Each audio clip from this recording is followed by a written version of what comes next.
रचला जातो, सुपारी दिली जाते.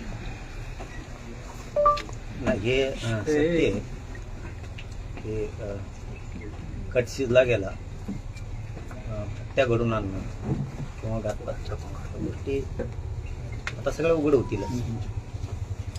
आपले जालना जिल्ह्याचे पोलीस अधीक्षक साहेब स्वतः त्याच्यात लक्ष घालून ते तर दूध का दूध पाणी का पाणी होईल ते नाकारता येणार नाही. ही कट षडयंत्र खूप मोठ्या व्यक्तीने शिजवलंय हे सत्य. आता ते तपासात येईलच, तपास करतील. मी याच्यावरती सविस्तर सकाळी 11 वाजता बोलतो, उद्या सकाळी पत्रकार बांधवांच्या समक्षच उद्या बोलतो. मी जरा ऐकतोय त्या पुरावे जे आहेत ना ते रेकॉर्डिंग अमकं तमकं ते थोडं ऐकतो म्हणजे लक्षात येईल काय. पण बाळ तुला सांगतो तो लय चुकीच्या ठिकाणी हात घातलास एवढं लक्षात ठेव. असले उष्टे खरकटे लय बघितले आम्ही, असले बाटगे. तू लय चुकीच्या ठिकाणी हात घातलास, तू लय चूक केली बाळा, तू हे ध्यानात ठेव. कारण मी करून घेणाराला म्हणतो हे चुकीचं पाऊल तू उचलायला नको होतं. करणाऱ्यांपेक्षा करून घेणारा हे असले खरकाटे असल्या झॅटू ज्याला आम्ही मोजतच नाही. आम्ही मराठी आहेत एवढं ध्यानात ठेवू. तू आता लय चुकीचं पाऊल उचललंस आणि चुकीच्या ठिकाणी हात घातला. त्याच्यावर तर मी उद्या बोलणारच. मी आज बोलणार नाही, फक्त मराठा बांधवांना एवढंच सांगतो मी यांचे पाठ पुरायला खंबीर आहे. तुम्ही फक्त शांत राहा. यांचे पाठ पुरायला मी खंबीर आहे. बघू अंतिम नाड्याला आल्याच्या नंतर बियाला नाही ठेवायची वेळ आली तरी बघू वेळ आल्या. सध्या तुम्ही शांत राहा. मी यांचे पाठ पुरायला खंबीर आहे. जर यांच्यात यांनी रचलेलं कट षडयंत्र हे जर यांचं टोळीचं गँगवारचं म्हणूया ते काय असेल तुम्हाला नाही माहिती. त्याच्यात ते काय ते भेदून जर आपण माहिती काढू शकतो तर आपण सुद्धा एवढे कच्चे नाहीत, एवढे कच्चे नाहीत. कारण त्यांनी आतापर्यंत केलेल्या आणि पुढं होणाऱ्या घटना कधी कळू दिल्या नाही. व्हायच्या अगोदर जर माहीत होतंय याचा अर्थ आपण सुद्धा कच्चे नाहीये, आपण सुद्धा लांब हात टाकू शकतो. हे त्या खरकाट्या उष्टे नेत्यांनी सुद्धा लक्षात ठेवायला पाहिजे. बेटा तू लय चुकीच्या ठिकाणी खेटलास, ठीक आहे. मी काहीच बोलत नाही आज याच्यावरती. फक्त माझ्या मराठा बांधवांनी शांत राहू. कारण आज आंतरवलीकडे एवढी गर्दी व्हायला लागली. ठीक आहे, माझ्या समाजाचं माझ्यावरती प्रेम आहे. मी रक्त जाळायचीच नाही समाजासाठी वेळ, तर रक्त सांडायची वेळ आली तरी सांडायला मी भेट नाही आहे समाजासाठी. त्यामुळे मी माझं जीवनच अर्पण केलं. त्यामुळे मारायला आणि फारायला भेट नाही मी कोणाला. पण माझ्या समाजाने फक्त शांत राहावं. मी यांची पाठ पुरायला खंबीर. याच्यामध्ये 2 नेत्यांची नावं आहेत असं कळतंय की 2 नेते या कटामागे आहेत. होईल ना. आमचे जालन्याचे SP साहेब शेवटपर्यंत जातील याची खात्री आहे. देवेंद्र फडणवीस साहेब हमेशाच कसल्याही कारणात आदेश देते, कारवाई करतात, चौकशीला घेतात. बघू आम्ही याच्यात. फडणवीस साहेब आदेश देतात का खोलापर्यंत जाण्याचे, त्याला चौकशीला घेण्याचे, किती गांभीर्यानं दखल घेतात फडणवीस साहेब हे लक्षात येईल. समाज बघतोय ना किती गांभीर्यानं फडणवीस साहेब हा विषय घेतात. हे गंभीर आहे हे मात्र खरं आहे. पण यांचे करणाऱ्यांचे पाठ पुरायला आम्ही खंबीर आहे, त्याचे काय टेन्शन नाही.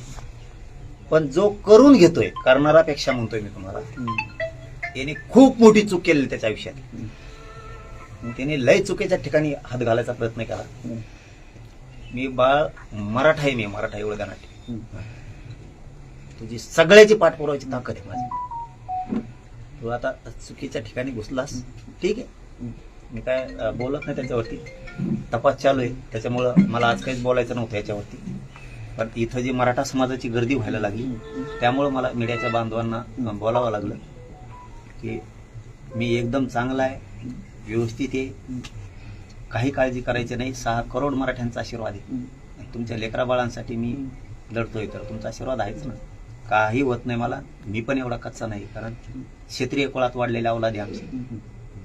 त्यामुळं शत्रूच्या छावण्या कशा उधळायच्या हे आम्हाला चांगलं माहिती आहे. आणि हे तर लय चिल्लर आहे, ह्यो नेता लय चिल्लर आहे. तुला मी गिनीत बी नाही, मोजत नाही, पण आता मात्र तो चुकीच्या ठिकाणी हात घातलास हे लक्षात ठेव. मी ते जरा सगळं ऐकतोय, बघतोय. त्याच्यामुळे उद्या सकाळी 11 वाजता मी सविस्तर मांडणार याचं पत्रकार परिषदेत, सविस्तर सगळं सांगणार. पुराव्या सहित म्हणलं तरी मी मांडणार आहे. पण SP साहेब सुद्धा याच्यात खोलात घुसणार आहेत. आता कोणाला सोडणार नाही, कारण ती त्यांची बाजू कमकुवत होईल, पोलीस बांधवाची बाजू कमजोर होईल असं SP साहेब जालना जिल्ह्याचे करणारच नाहीये, याची खात्री आहे. आणि त्यातले त्यात फडणवीस साहेब सुद्धा गांभीर्याने दखल घेतील. आणि याचा आता शेवटचा माणूस तो नेता, त्याचा आता शेवट करतील याची आम्हाला खात्री आहे. नाही केलं तर पुढे बघू काय करायचंय काय नाही. काय त्यात शिंदे साहेब लक्ष ठेवून येत, अजितदादाही लक्ष ठेवून असतील, बघूयात ना. पण माझं मराठा समाजाला एवढं सांगणं आहे, थोडं तुम्ही फक्त संयमानं शांततेनं घ्या. कारण इकडे जी अंतरवालीकडं गर्दी उसळायला लागली बांधवांची, तुमच्या भावना आहेत, तुमचं प्रेम आहे, माया आहे, ठीक. पण मीच एकटा खंबीर नाही यांना पुरवून राहील. त्यामुळे तुम्ही शांततेने घ्या, बघू. उद्या मी प्रेसमध्ये सगळं क्लिअर करणार, शांत राहावं. कारण करणाऱ्या नेत्याला वाटत असं आम्ही शान आहेत, आमचे सुद्धा पोरं मराठ्यांचे खूप विचित्र आहे. त्यामुळं मी खंबीर आहे, मराठा बांधवांचा थोडं आपण शांतते नाही. दादा, तुम्ही 2 वर्ष झाले आंदोलन करताय, अनेक ठिकाणी प्रवास केले, मोर्चा काढला, सभा घेतल्या. हे षडयंत्र कधीपासून चालू आहे तुम्हाला असं वाटतं? केव्हापासून शिस्त आहे? मी वेळोवेळी सांगत होतो का नाही, आपली TV9 साक्षीला आहे.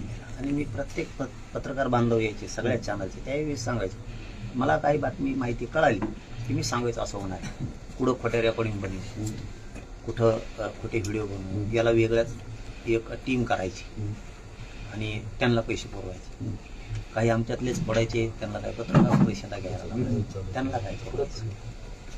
मग आता कुठंच गठत नाही. एखादा माणसं काय असतो, कोणाला जर शरण नाही आला ना त्याला बदनाम केला जातो. मग मी माझ्या जातीच्या लेकराला आता उंचीवर न्यायला लागलो. माझी जात उंचीवरती चालली, जातीची प्रतिष्ठा वाढायला लागली, करोड रुपये फायदा व्हायला लागला सगळ्यांचा मिळून समाजाचा.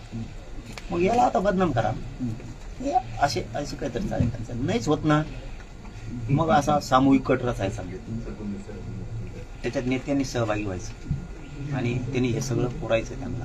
आणि काय म्हणून त्याला कोण मग ते हत्या खून किंवा काय जे असेल ते घडून आणतात. आता ते काय आहे का नाही, काय सत्य काय सत्य नाही, SP साहेब, पोलीस प्रशासन ते सिद्ध करण. किंवा त्यांना काही मुख्यमंत्र्यांना वाटलंच मराठ्यांची दखल घेतली पाहिजे, तर ते आणखीन यंत्रणा दुसरी उच्चस्तरीय लावू शकते. की आता या मुळाशी जायचं, किती दिवस आता मुख्यमंत्री म्हणून किंवा गृहमंत्री म्हणून आपण हे जे जनतेवर अन्याय करते नेता, याचं तरी किती दिवस सहन करून आपलं सरकार बदनाम करून घ्यायचं. त्यापेक्षा याचा शेवट होऊ द्या. आता खरं काय ते आता शोधूच, तर ते शोधतील, कारण ते स्पष्ट बोललेलं आहे सगळं. अशा टायमाला जर गृहमंत्री फडणवीस साहेब लक्ष घालणार नसते तर मराठ्यांशी देणं घेणं नाही असंही होऊ शकतं. पण आम्हाला ती शंका नाही, मी ती खरं ते सांगतो. आम्हाला वाटतं आता ती 3-4 वेळेस त्यांनी हे विषय सोडलेले असतील अशी शंका आहे आम्हाला. आता नाही सोडतील असं वाटतं, कारण आता परिसीमाच गाठली त्यांनी खूप चुकीच्या ठिकाणी हात टाकला. आता मात्र तिथपर्यंत जातील, बस म्हणते ना, आता याचा शेवट करा. सरकार बदनाम होण्यापेक्षा, याला हमेशा सोडून देण्यापेक्षा किती प्रकरणात त्याला सोडायचं आणि मग याच्यात बी सोडायचं. त्यामुळं आम्ही खंबीर आहेत. माझं एकच सांगणं आहे, समाजाला शांत राहावा. गृहमंत्री सुद्धा फडणवीस साहेब खंबीर दखल घेऊन त्याला सुद्धा आता चौकशीला घेतील. दूध का दूध, पाणी का पाणी करतील. लांबून लांबून काही करतील असं आम्हाला आता वाटत नाही. आणि आम्ही तर सांगितलेलं आहे, या असं असं कळालंय, हे बघा, चौकशा करा. ते करतील नाही करतील त्यांचा बा, आमच्या वतीनं आम्ही सांगितलंय, नंतर आम्ही बघू. पण कोण नेते आहे त्याच्या मागे, कुणाचा रोष आहे तुमच्यावर, कुणाचा राग आहे? एवढा रागाचा काय संबंध आहे, रोषाचा काय संबंध? सरळ नावच येते त्याच्यात, त्यात काय आम्ही घेतोय काय घेतोय, सरळ बोलला जातोय त्याच्यात. ते आता ऐकतोय मी त्याच्यावर आत्ताच डायरेक्ट काय बोलत नाही. उद्या सकाळी 11 वाजता नावासहित घ्या. आज काय काय होतंय काय काय नाही ते काय चौकशी करतात, कारण तपासाचा भाग आहे, आपण त्याच्यात डिस्टर्ब करू नये म्हणून मी काहीच बोललो नाही, आज बोलणार सुद्धा नव्हतो मी. त्याच्यालाच बघू, कारण ते आता चौकशीचा भाग आहे पोलीस प्रशासनाचा, ते आता चौकशी करतील त्या पद्धतीने. आपण कशाला चपडप करायचं, आपलं सांगायचं काम होतं हे खरं आहे का कुठं बघा, ते बघतायत. म्हणून आता त्याच्यावर काय बोलायचंच नाही. उद्या त्याला बघू आपण सविस्तर त्याच्यावर. द्या कोणी जो कोणी कटामागे आहे त्याचं नाव पुढे घेणार का तुम्ही, किंवा जे पुरावे तुमच्याकडे आहात ते माध्यमासमोर मांडणार आहात? मग का नाही म्हणणार. आता याच्यापेक्षा काय असतं अंतिम, तुम्ही बार जीवावरच जर उठायला लागले, याच्यापेक्षा अंतिम काय असतंय, याच्यापेक्षा अंतिम काय असतं. तुम्ही एखाद्याच्या जीवावरच जर उठायला लागले तुमच्या त्या नीच राजकारणासाठी, तर बेट्या आता खरंच तू चुकीच्या ठिकाणी हे झाला. तो आतापर्यंत केलेलं षडयंत्र, रचलेले कट कुणी भेदले नाही, तो ही साखळी पुरी भेदली आम्ही. आता तरी ओळखून घ्यायला पाहिजे की आपण कमजोर झालो, आपले नीट झक मारा. तुला मला नाही वाटत सरकार सुट्टी देईल, आणि तू तर आता चुकीच्या ठिकाणी खेटलायस बा. तुम्हाला खेटलास ना आता, ठीक आहे.